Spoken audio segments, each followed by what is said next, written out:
Hello Carmina, tu tombes bien. J'avais une question pour toi. Dis-moi. Il y a un parent qui m'a appelé, qui m'a dit que son enfant était TDAH. Il a à peu près 7 ans Ouais. et il est vraiment impossible pour lui d'apprendre l'anglais. Non, mais c'est pas possible. Je suis TDAH et je parle plusieurs langues, donc c'est tout à fait possible. Oui, c'est bon. Et du coup, concrètement, comment est-ce qu'il peut l'aider? Déjà, la première chose à faire, c'est de pas dire reste assis, parce qu'un enfant qui bouge, c'est pas un enfant qui décroche, c'est au contraire un enfant qui s'accroche. Ensuite, nous, ce que font nos profs, tu vois, c'est surtout ils laissent par exemple les enfants marcher pendant qu'ils sont en train d'apprendre, répéter, toucher des choses, dessiner. C'est un truc qui marche bien, ça.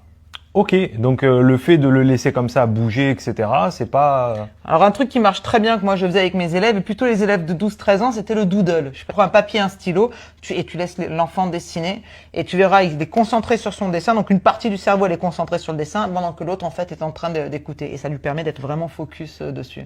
Ah ouais, dessiner et écouter, ouais, c'est un peu contre-intuitif, mais effectivement, c'est pas mal. Et je le faisais avec mon fils quand il était petit, pour qu'il écoute l'histoire le soir et arrête de bouger dans tous les sens, je lui mettais une petite bougie, une fausse, hein, tu sais, des petites LED. Et du coup, il était assis, il regardait la bougie qui bougeait comme ça tout le temps, ça lui permettait d'être focusé et de bien écouter l'histoire. Et ça, franchement, ça marche super bien. C'est pas mal, j'aurais pas du tout pensé. Mais vois, tu vois, j'ai bien fait de te poser la question. Bon tips. Allez, à plus alors.